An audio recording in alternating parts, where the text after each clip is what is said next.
but I don't know. It's better than a hot, dry wind, I guess. So. Yep. Maybe, Dean, have you noticed there isn't many birds? I don't worry. I think they've all went back to the river basins because of the water. But I don't see sparrows. I don't see robins. Once in a while, cardinal, but they disappeared. Well, I've got quite a few birds around here. In fact, this morning there was a sharp-shinned hawk on the my bird feeder, so he was keeping all the small birds away. But you know, a lot of times, like the robins, when they hatch, they move on. Just like, I don't know, I watch the grackles quite a bit. When the grackles are here, I can't wait till they hatch and leave. A lot of it is just, I did hear that the oriole migration back south has started.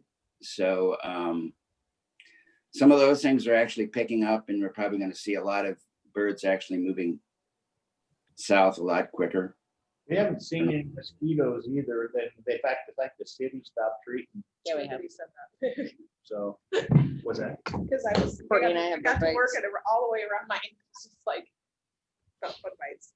Really? I rubbed hand sanitizer on them because they were driving me crazy. It just burned, and then now they don't itch anymore.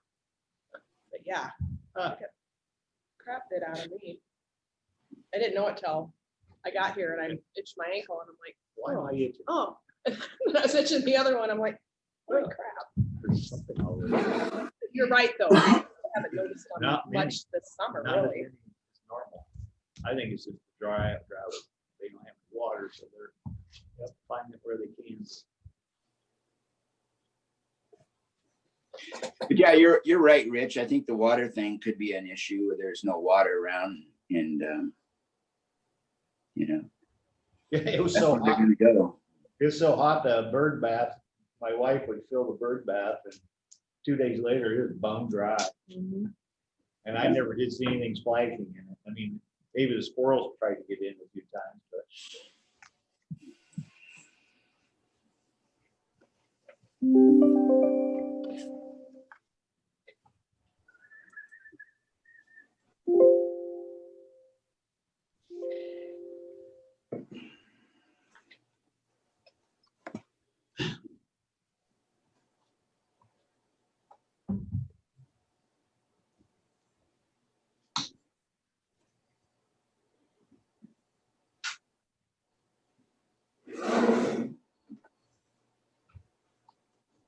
We can make this the record short. That would be. We dropped 2 of the conversation pieces that I put out. If we stick with this, we could be done in 5 minutes, hurry. Courtney'd have trouble writing it down fast enough. Got my recorder working again, so I'll listen to it later. It's not recording.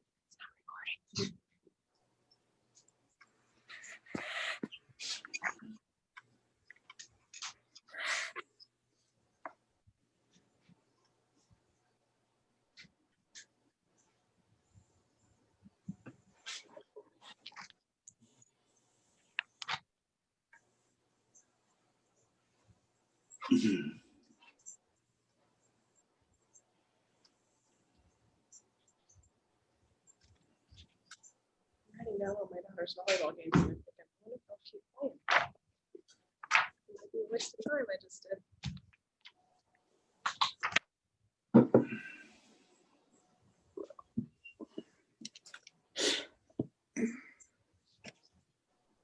I watched my granddaughter lead the volleyball team, and I watched it tonight online. They're doing quite a few things differently than they were doing. Some of them I don't know why they. I guess I don't know why they did it to begin with. Alternating sides, and it's not like you have a breeze. Yeah, I'm not sure why they do that. Or I mean, it's sunlight. It's not in your eye. I'm assuming they're not doing that anymore. No, when you get on one side, you stay. Which, like I said, I don't know why they didn't used to do that before. I know when you get in like the championship games and stuff like that, it depends on which side like the crowd is, because obviously if you've got the opponent's team that way, it's distraction. But Now they're just kind of, I don't think they're limiting anybody yet. Yeah. Their numbers are so low down there. Like that. Oh, down there. Yeah, I know up here, They only have they're gonna give us 5,000 tickets. people in the county anyway, Sure. so. I'd rather over the weekend go over to the online swimming. All parents had to say. Morning, Neil. Good morning, everyone. Morning, Neil.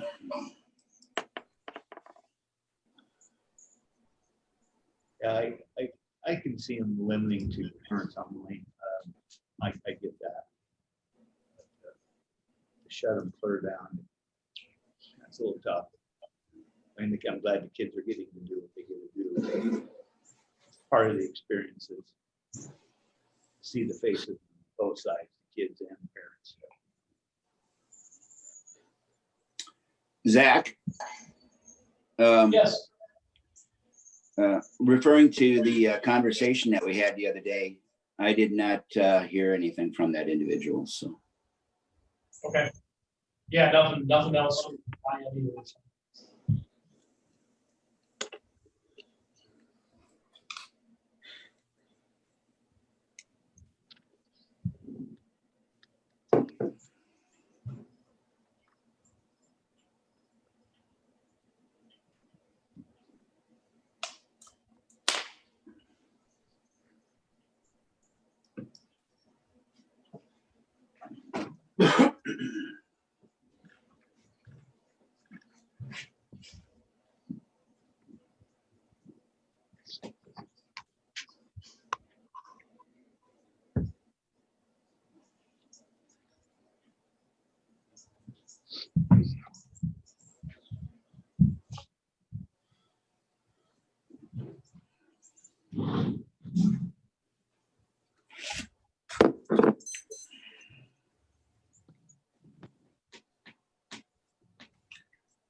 We're awful quiet bunch this morning.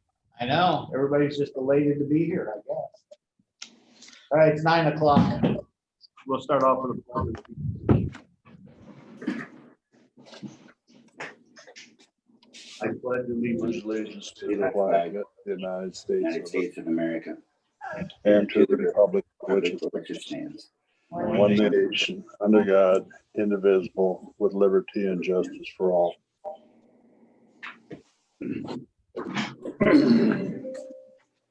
Okay, well, I can call the meeting to order. Is there any changes? I'm looking for an approval of the agenda for today. The only two things that I sent out on an email that for discussion only was the COVID situation, and that's a brief one, and IT. the IT. So I'd like to see those two added. They're just discussion items on them.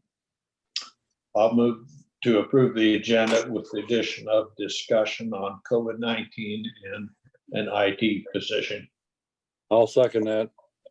Okay, we have a motion and a second. All those in favor say aye. Aye. Aye.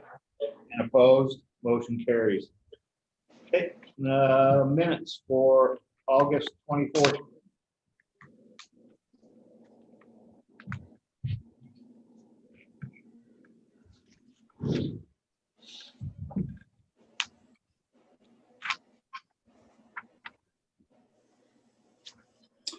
I thought the minutes read well. I'll make a motion to approve the minutes for the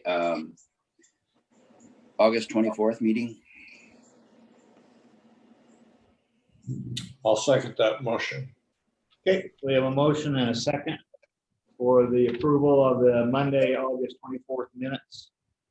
Call for the vote. All those in favor say aye. Aye. Aye. And opposed, motion carries.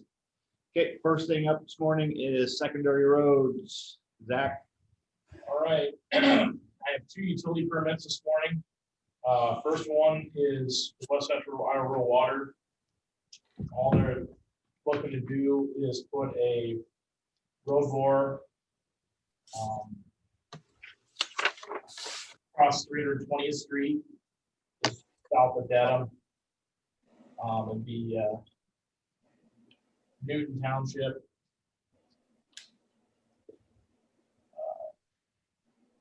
Section 20 into 29.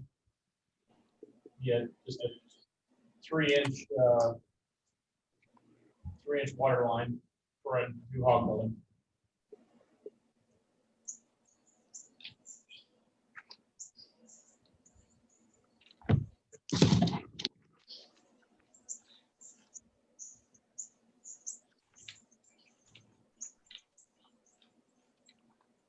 I don't see any concerns or have any issues with it.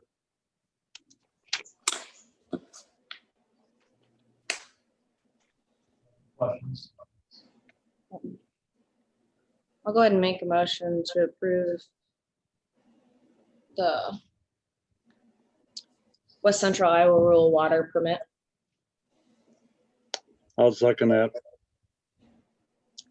Okay, we have a motion and a second. Any more discussion?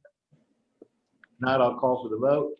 All those in favor of approval of that utility permit, say aye. Aye. Aye. And opposed? Motion carries. Thank you. Second one is for Windstream. This is replacing some damaged copper line that they have. It was 2-pair line, I believe, bring in like 12 pair. This is near 280th Street in Concord. Section 32 of Washington Township, just north of Manning. About 2,200 feet is what we're looking to replace. They'll be in the shoulder. Have one road culvert to bore, but I don't see any issue with what they're proposing on this one either. What section did you say this was in? Section 32 of Washington. Okay, I'll make a motion to approve it. I'll second that motion. Okay, we have a motion and a second for approval of the Windstream utility permit. Call for the vote. All those in favor, say aye. Aye. And opposed? Motion carries. Just real quick, department update. I guess I wanted to recognize Becky Randries a little bit. She, her last day will be Wednesday, so really sad to see her go, but definitely deserved, and we'll miss her. But we do have a good replacement for Becky with Amy. She's doing well, and I think things will move forward just fine. But I guess I wanted to just recognize her a little bit for what she's done in the last 11 years she's been here, and over 41 years in doing this for Audubon and Carroll County. So she's good at what she does. Make sure you tell her from the Board of Supervisors we thank her for 11 years of service. I would just go through that. It's, unfortunate time we have right now. It is. Hopefully we can solve that. Exactly. Yep. Becky has definitely been an asset to our county, and a big thanks to her for her service. Zach, when is the last day for her? Wednesday is her last day. Okay. Is she still at work yet? What was that? She's Is she still at work? Yes, she is. Yep, she's working. Yep, she's working next 3 days. Okay.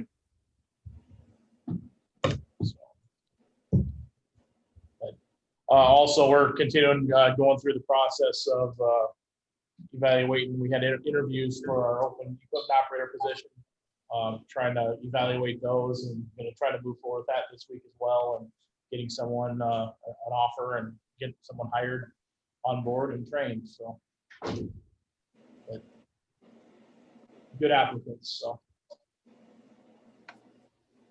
You said the plant operator, correct? Correct. Who's that replacing? Right, it's a shuffle. Is that? Randy Hart's retiring, but it's the shuffle. It's basically to be a partner of wintertime motivator route out of Carroll is what's really going to be open. So. Thank you.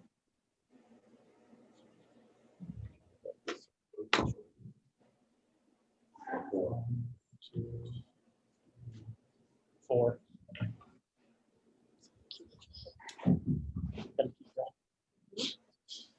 But that's all I had, unless you have any other questions for me. Zach, what's the situation with Stratford gravel and the 50,000 ton of gravel you bought from them north of here?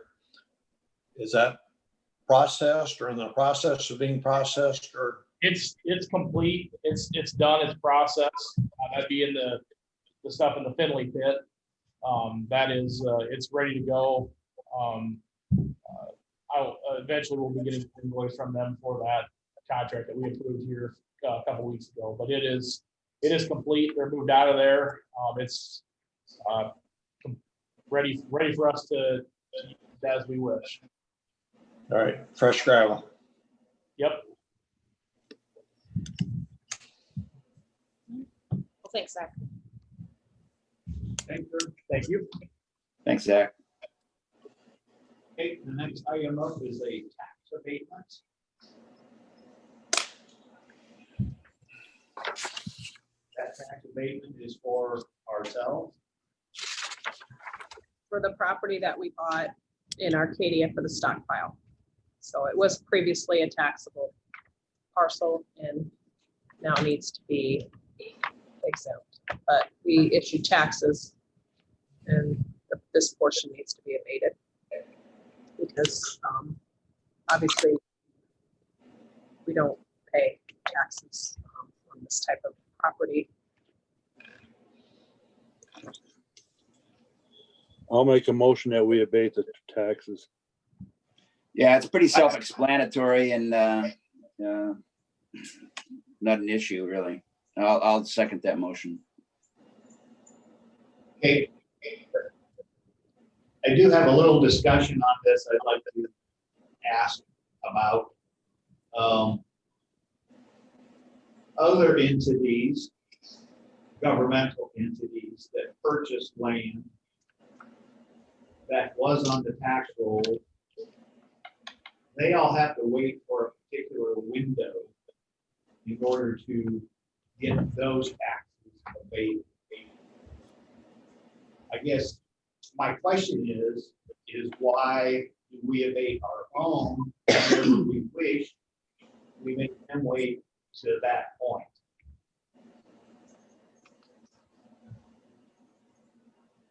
That's my question, and I don't know whether there's a correct answer there or not. You say there is a time frame limit there? I'll be honest with you, the municipalities in Twin Rapids bought pieces of land that were on the tax rolls. They have to pay taxes up until I believe it's February. No matter what, they can never get into what they would be abated. They are a government entity, just a lot like ourselves. Maybe I need some clarification from Cindy why it's that way. Maybe there's a quirk in it that we can do it whenever we wish, or they have to wait. That's my question about this. Well, it isn't something to do with the utility part of it, is it? No, it's all based on taxes. They would like to stop the day that it becomes the closing is on it, which is basically kind of somewhat what we do. We wait till it's closed and then we ask to have that portion abated. So if you look at the tax statement, you can see that there was prepaid tax of $215. That probably happened when the closing went through, that the other entity prepaid taxes because they are 18 months behind. So the remainder that's left Is that 103? So See, we're taxes are always and that, paid in the, taxes are always paid behind or in the rears, as they say. And that's why when a piece of property is sold, that the seller prepays some of the taxes because it's due to them, not to the current owner. So if Archaea paid that tax when we bought the property, I think the situation is taken care of. They did pay the tax up to the date when we purchased the property. so this 103 is basically a refund back to the person that paid. No, Right. they paid for the taxes from last July up till March when we bought the property. The taxes from March to end of June is what's due, from what I understand. So that's the time frame that the county has owned the property. Which is pretty close to the same situation that they have. But yet, I've been told that they can only do it once a year. So, I guess, and I have no problem with this, other than as long as every government entity is being treated exactly the same. Well, I think that'd be a good question to ask either ISAC or a county attorney. Yeah, it could be, and maybe there's a reason for it. I don't know what it is. I'm going to visit with Cindy about it again. I do know what they were explained that if they purchase that, there's only one window that they can get to. So they have to pay taxes till they get back to that window, and then they can be exempted. So that's why I'm saying, why is our window, we can move wherever we want to, but other government, like, or a city would do it, or a school district would buy a piece of ground, or. Let us know what answer you get, Rich. Okay, I will ask those questions because I'm kind of a little bit confused. And the only reason I'm confused with it is I just received a call probably a month ago from the utilities in Blue Rapids wanting to know that answer, and then this pops up. It's like, now wait a minute, it seems like a double standard, but I will find out the answer to it. Okay, jumping back to the tax abatement. Any more discussion on that? Okay, getting back to, we have a motion and a second for the tax abatement on this piece of parcel of ground. I'll call for the vote.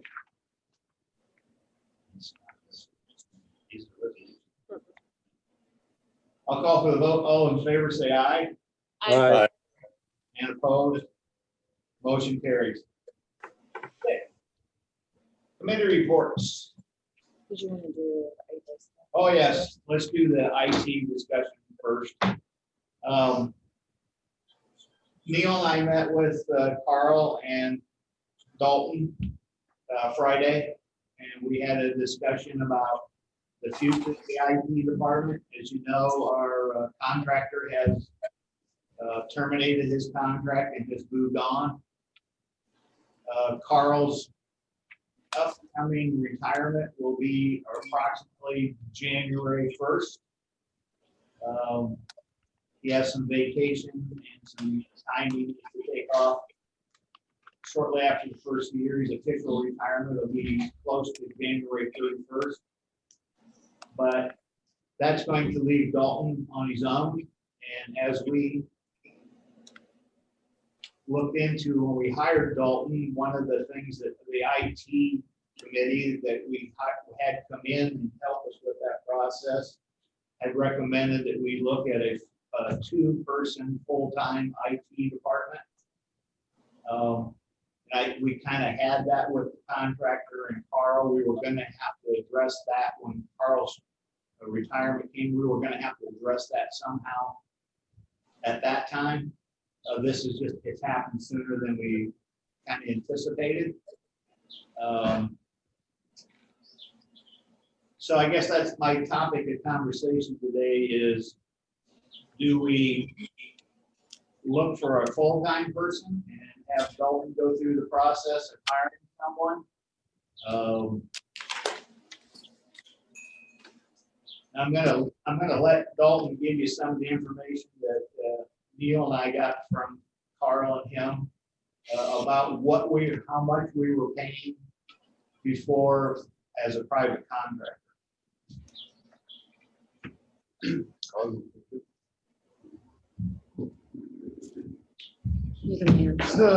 So obviously, we're looking to replace our previous contractor. We were getting approximately 20 hours a week, if not a little more, a little less some weeks. And we paid approximately $47,000 a year for that.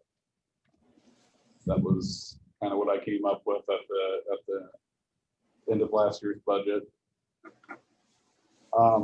So that being said, we're picking up the jail. And obviously Carl and I picked up a couple of the different departments since I started here, among a few other upgrades. So the concern is with me being myself, I'll have no coverage in my absence. And also there's a lot to take on for this department, as you guys said, with us needing 2 IT guys already. So I'm requesting that I have at least, if not an entry-level employee that I can train, that would be full-time. I believe Dalton wanted a decision made at the next meeting, which is the 9th. And that's why Rich and I thought it would be good to have a discussion on that today, so that people are aware of it and can ask any questions they want between now and the next meeting.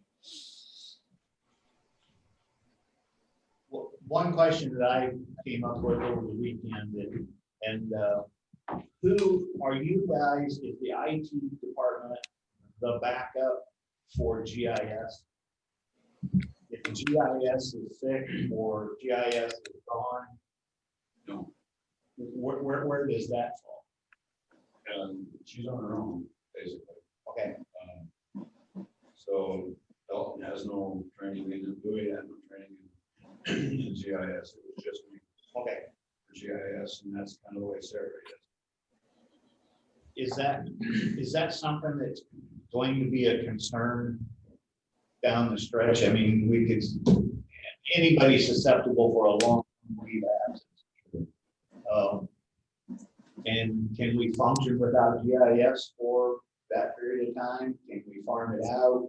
Can you guys can the IT department get enough knowledge to get us to scrape by until? Make a map or something like that. That's not a bad idea.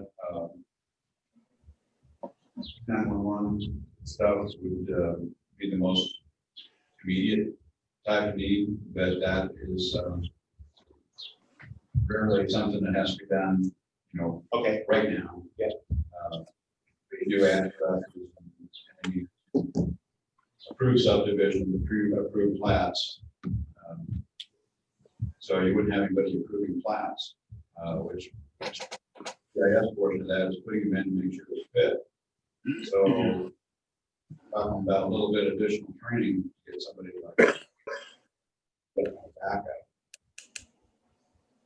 Okay. So that's a piece of. Carl, Go ahead, Lee. Carl, who was your backup for GIS? Nobody. So do we need a backup for GIS? Well, we have, Sarah. Sarah's doing it now. Right. Right. But if But you what were, I'm saying, when Carl's gone, do we need a backup for Sarah? Would have been convenient at times. Of course, about 4 months after my retirement, I could be convinced to remote in. well, I see the potential of a extended leave from work more with Sarah than there was with Carl. Well, yeah, we always forget to think about if something that would happen to someone, a major illness or something where they're out of the office for a long time. We don't think of that a lot of times. And it is nice to have some sort of backup. I'm not saying that we have to have someone full-time, but Right. I think there needs to be a plan in place. Along that same line, we don't have any backup for zoning. You know, That's right, that's true. Well, that's true, but you have your zoning board and their board of adjustment that. Right, but as far as approving applications or, you know, especially if you get something time consuming like somebody in the airport. You know, if Carrie would be gone or if I'd be gone, you don't have it unless you remote in and handle some of that. But especially with Carrie, she's going to be out of the office. You know, with environmental health, out of the office more exactly than what I was with IT. But I did that for 10 years too, in environmental and zoning. You know, it becomes an issue Most of the time. most of the time you can win. Well, that's the only thought I had over the weekend was, there could be some potential there. One of the other things I think that Neil and I discussed with Dalton, we looked at maybe sharing with someone else. I did some more inquiries about that, and I thought I had a pretty good lead, but I'm not sure that is something that they or us might want to get into. I think they could be a little more demanding than we would like. That's part of it. And also, Dalton had also mentioned that he would probably like to bring on maybe an entry-level type person instead of a person with a lot of experience. So that would give us the opportunity to maybe hire someone at a lesser amount than we probably would have, depending on if we had a lot of experience. I know the phone system is going to be a big issue coming up here soon.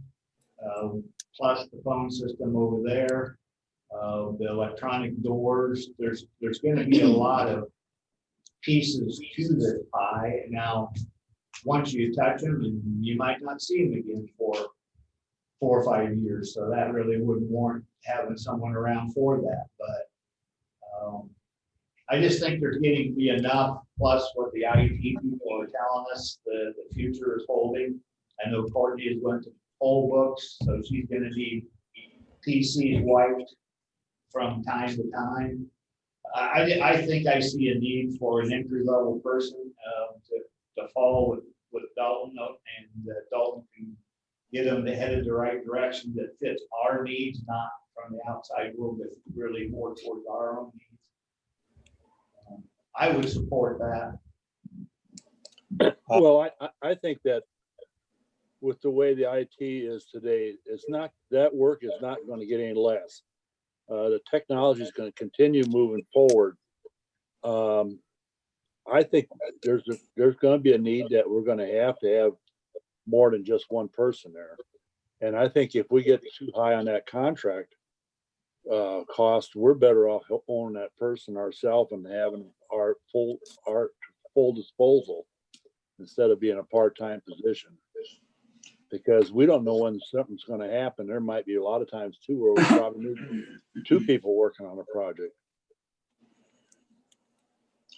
As a follow-up, there is a lot more requested of our IT department, especially, for example, from the Secretary of State.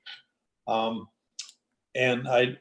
we did ask Dalton and Carl what the possibility was of hiring someone else on contract. And apparently they've looked into that, and that isn't probably workable.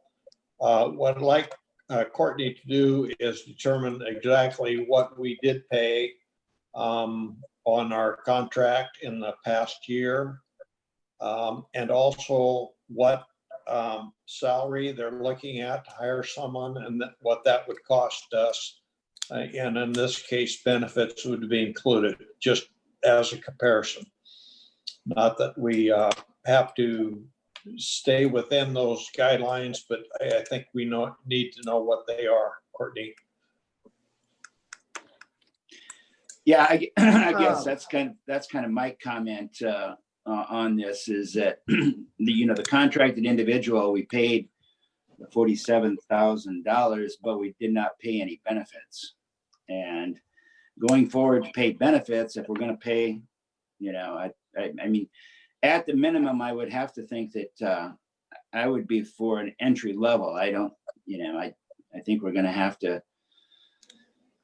be concerned. And I think that's a good request, Neil, to have Courtney come up with something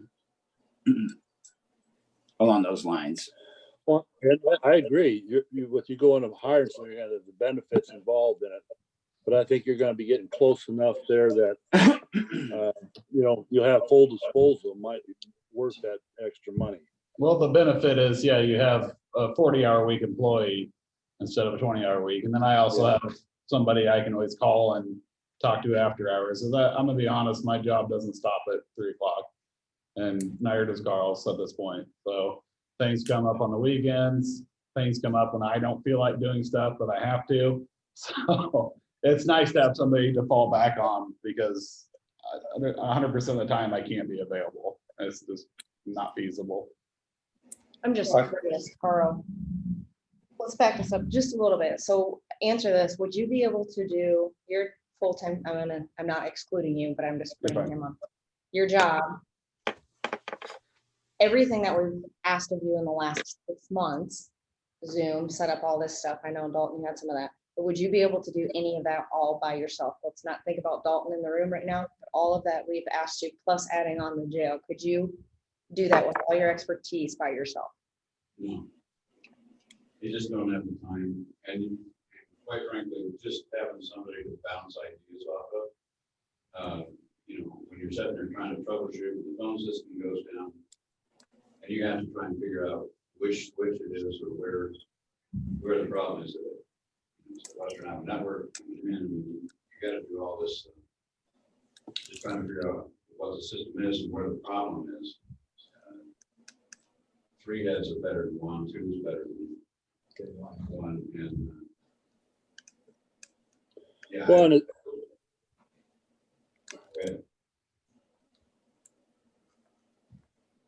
one of the other sad things is that we got to remember here is a lot of their job is going to be created by people that are out mischief, tampering with the system, the hackers and the spam and scam and all that crap.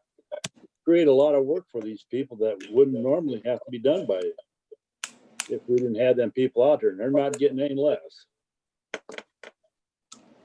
You're gonna look at what he actually needs through the contract, and then you'll come up with kind of a proposal of what you. Yeah, I think. can do benefits but I'll need a salary amount to work Yeah, with. I'll talk to you. Don't have to give you his best estimate of what he thinks he can hire someone. Not a problem. I'll email that. I mean, I have a number in mind.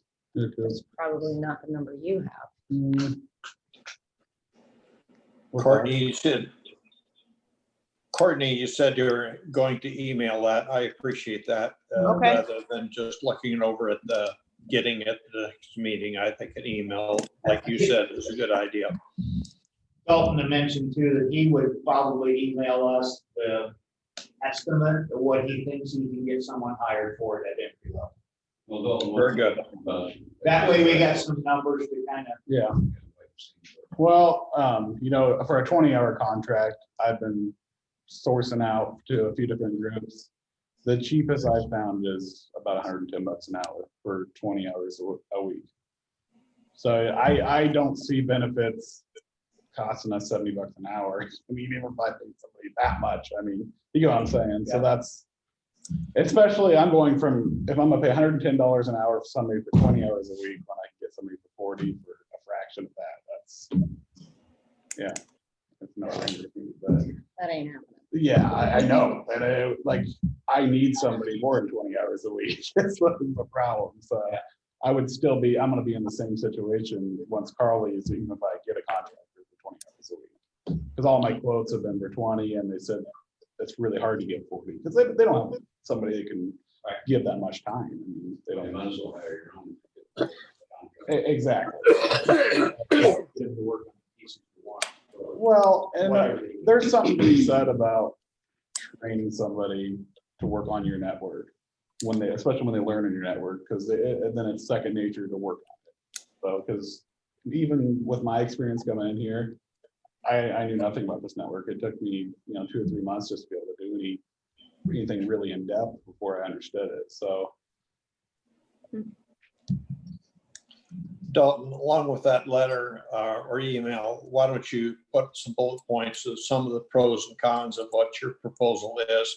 That way we'll have a more meaningful discussion next week. okay, that's fine. So Rich, were you suggesting that this position would be a backup to the GSI then as well, GIS? I'm just saying that could be something that if we have a full-time, we could also include that. Like I said, I just see Sarah's possibility of being on an extended stay off was more than when Carl was here. I'm not saying it will be, but I'm just saying it has the potential to be.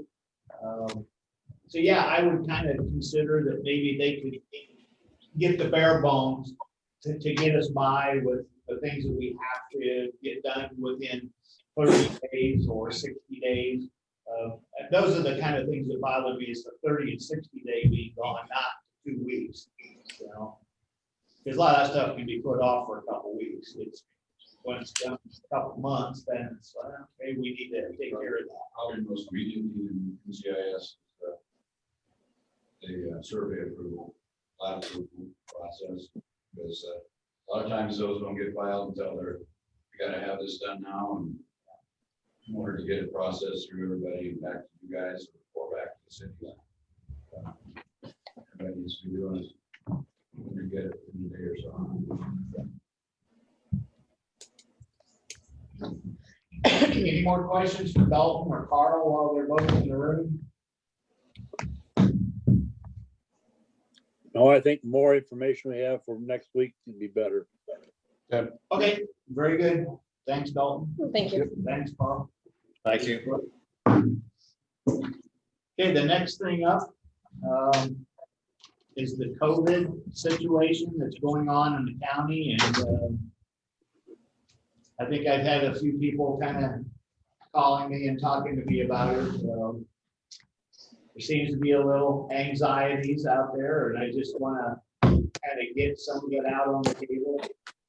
First of all, I want to make sure that we cannot close the courthouse. We have jail, we have juries and trials going on at this particular time, so that door is going to have to remain open. We have to keep it open for Courtney's office because she has an election going on. We do have a window coming up where we could close most everything, but the judicial side, that won't happen until September 9th or 10th. But we could close down for a couple, 3 weeks if we thought that would help the situation. We could go back to appointments only in 4 offices. I don't see it slowing down a lot of traffic though. So my recommendation this time is, I understand, is wear your mask, do the best you can, wash your hands, use your hand sanitizer, and keep battling on. I know it's a bad situation to be in, but it's the situation we are in. So. Well, I agree with you, Rich. I think wearing a mask and doing all those precautions are the best thing we can do. And I think we need to encourage more people to wear masks. Yeah, I would agree that I don't know that we can close the courthouse down at this point in time. The biggest thing, and this is what happened up in Plymouth County, are the super spreader events. And, we talked about that on the coalition Friday a little bit. But up in Remsen, they had a big golf outing up there, up in Remsen, up in Plymouth County. And they had 2 weddings that contributed to. I don't know how you limit those. That has to come from the governor if we're going to limit the size of events. And I don't see that happening either. So, like I said before, I think everybody's on their own. you have to use your own judgment. We have people, there's a trend to go higher. There's no doubt about that. And I don't know what we can do about it except take care of yourself.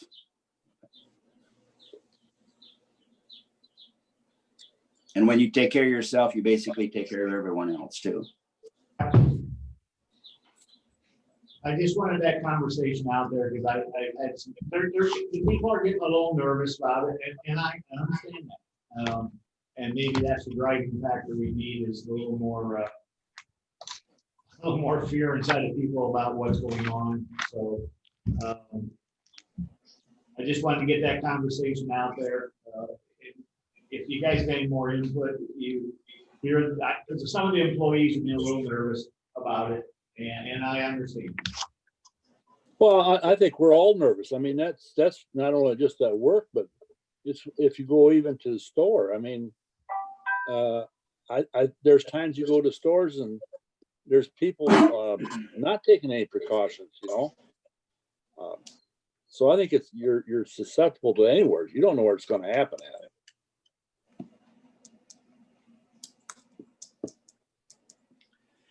And as far as, I don't know that there's anything that we can do. I don't know, Courtney, you can probably add to this conversation a little bit, but I think the traffic has been down a little bit. It's going to start picking up with absentee voting and that, I'm sure. But are people basically in and out? Is it traffic? How does it look? Well, people aren't lingering around, and I'd say a majority of the people have masks on. We're not requiring it. It's recommended, but everybody's, it's very rare to see somebody come in without one. Yeah. So Times I've been. I think we're doing what we need to do, but like I said, we don't have long lines of people waiting. I think we're doing things the way a lot of other businesses are, and people are used to it. You go to the grocery store and you stay in 6 feet apart when you're waiting in line, and It's becoming more. it's weird, but it's becoming the norm. So I see a little more traffic in here the last couple times I've been here. and that's a lot is due to the taxes. Okay. People are coming in to pay their taxes, and we have people coming in to vote, which that's two things that normally aren't going on. And as far as closing right now, obviously I can't, and I have a feeling that a lot of people would be upset right now closing because people want to come in and they want to pay their taxes. They want a receipt in their hand and they want to walk out the door. A lot of people want to do that. They want to give you their money. They don't want to mail it. They don't want to put it in the Dropbox. That will change in time, but that time is not right now. Right. And I think Dean's got the right answer, comment there too. A lot of this is being by the super spreaders at these special events and stuff. There's no way to social distance at them, and that's causing a lot of problems. So is the treasurer's office, are they still issuing driver's license by appointment? Yeah. only? Yes. Okay. Yes, and I think they feel pretty comfortable with that when they're starting to get a little uncomfortable about being inside the cars again. And I get that. That's pretty close proximity and a lot of environment you can't control. So the gals that are doing that, I feel for them a little bit right now. Okay. Anybody got anything else? Okay, if not, thanks for the discussion on that. I just wanted to get those out, both of those out, so we could all hear it. Let's move on to committee reports. I can go. Last week, just the supervisor meeting, and then I went to a fundraiser for Brian Best, and there was quite a few people there. Great discussions and great speeches. And then I had the radio and newspaper. This week I have a daycare meeting today at noon. And then a meeting Tuesday night at the GOP headquarters at 5:30. And I had something come up last week, Friday, but I will be attending the Emergency Coalition this week at 10.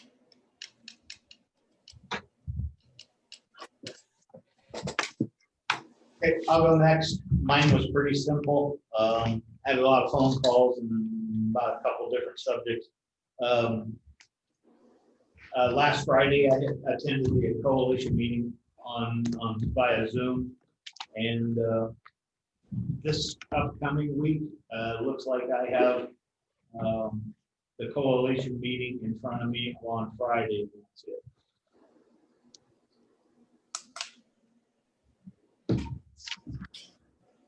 I'll go. Neil here. On Wednesday at the Rolling Hills monthly meeting of the governance board, the financial report, we're sitting okay with money. Number of our providers unable to spend their money. So that has certainly helped our budget, but not helped our cause. Stepping stones, we had an update from Clay Adams. He specifically talked about stepping stones number 2, which is a 5-bed facility that they're opening in Vale, Iowa. They intend on having that open in October. And it's not a hard date, but about October. Everything is going good.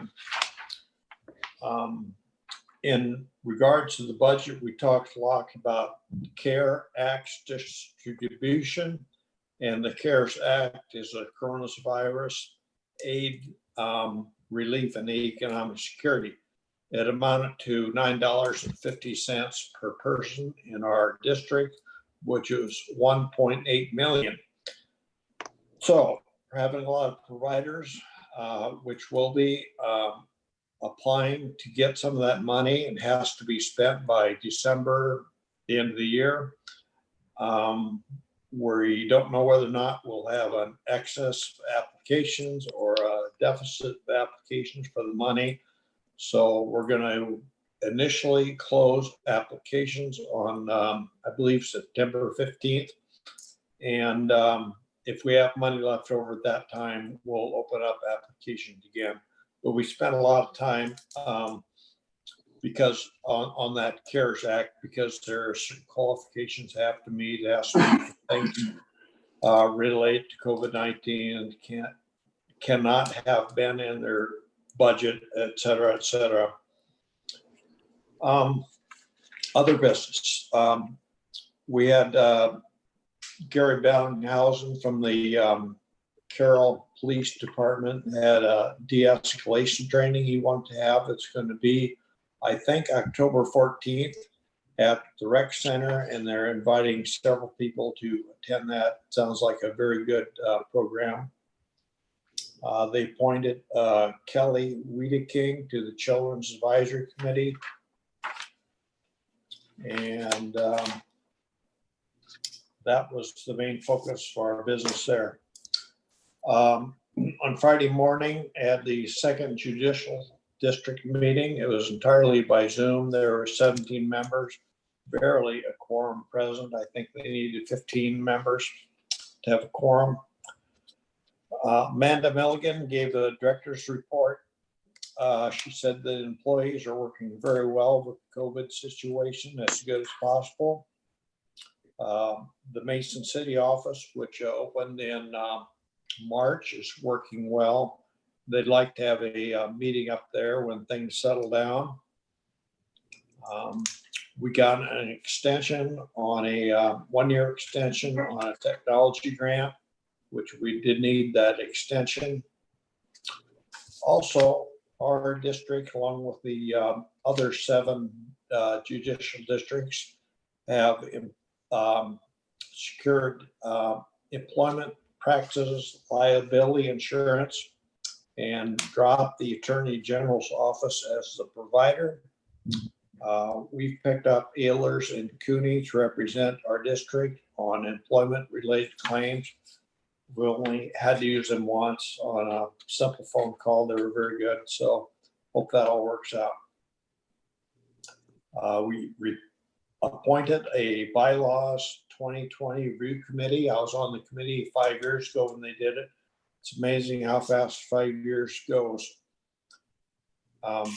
We had several OWI and drug court contracts that we approved. They were unchanged in amounts from a year ago, and each of them were approved. Joel Danielson went over a budget. We have been getting fewer people due to the distancing required, so our income is down, but the expenses have kind of gone down with it. It's been probably harder than more helpful to the budget, but the budget is working out. That is all I had for that meeting, and I don't have any, I did meet with Dalton and Carl and Rich on Friday as well to talk over the IT situation. I don't have any planned meetings this week. Any questions? That concludes my report then. I will go next. All I had last week was, I got on the coalition meeting on my way back, and I got into about a half hour and then got in the hills and I lost it. So, but this week I really have nothing other than the coalition. I did visit with Rich this morning. In regard to this meeting, there's not that much meat here. Is it okay with the rest of you if I do wait till the next meeting and do 2 meetings at one time for the paper and radio? Sure. If that's agreeable with everybody. No problem. I mean, yeah. Otherwise, I'm only gonna be on her for a few seconds. And I'll call Shannon and explain that to her. That's my week. Okay, so last week I had Region 5 Hazmat meeting on Wednesday. They had a training going on at the same time at the training facility up there. So it was difficult to get people from the fire department involved in the Region 5 Hazmat meeting. It was a Zoom meeting.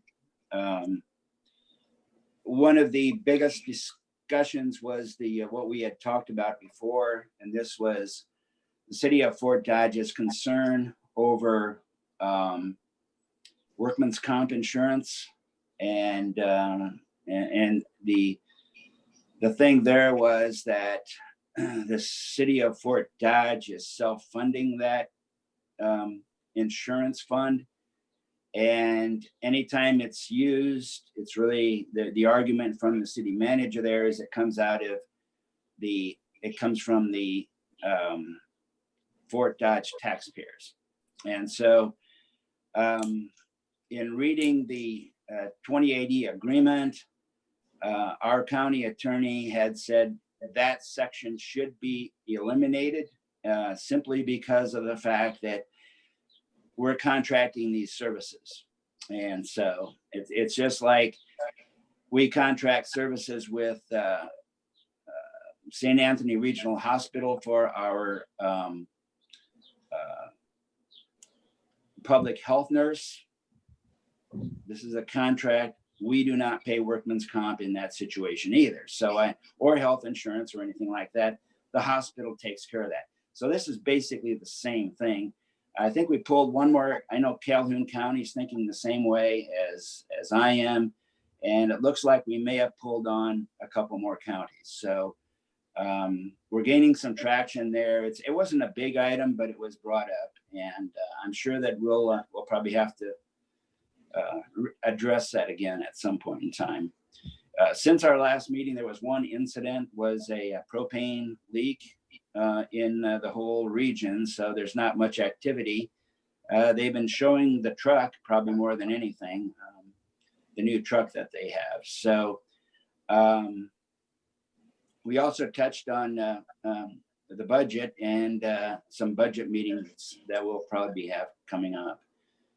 The other thing that I had was the coalition meeting on Friday. And one thing that was pretty informative was our DMAC provost, Joel Lundstrom, made everyone aware of a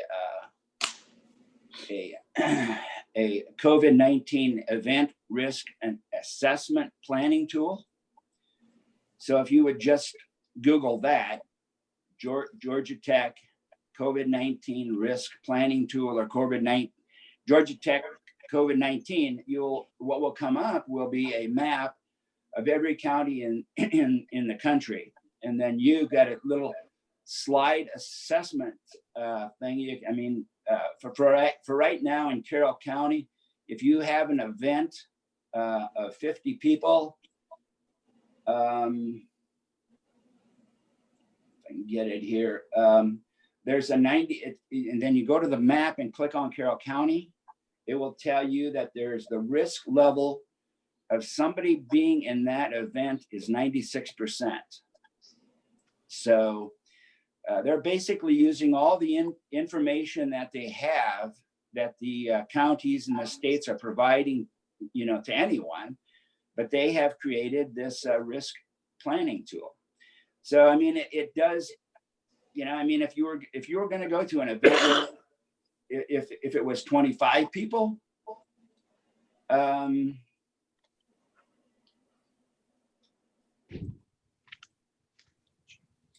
let's see here. I saw that email. If you were going to an event where there was 25 people, there's an 80% chance that somebody in the room has COVID-19. So it's something that is maybe helpful to some people, maybe not to others. I will just say that. But I think as far as the coalition's meeting and the atmosphere, the way people are feeling, there is some pressure out there, and I think Rich would agree with that. That there are some issues. How long we're going to be able to keep the schools open is one thing. We're Carroll County is up there and one of the top 6 in the state of Iowa. Some of these counties are now pushing beyond 22%. And I believe, and I'm not sure, I didn't check this morning, but Carroll's been around that 15%.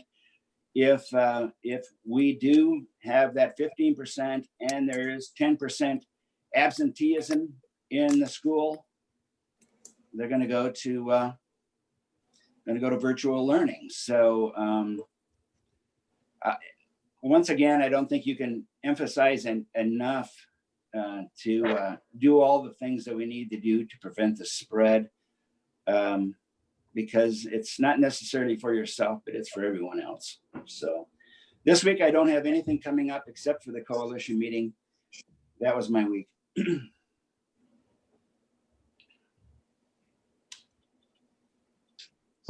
have another meeting on Friday. I just don't have time on the calendar.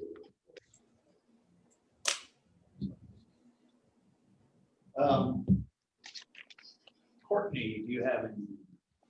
I'm just gonna touch base on this Region 12 contract.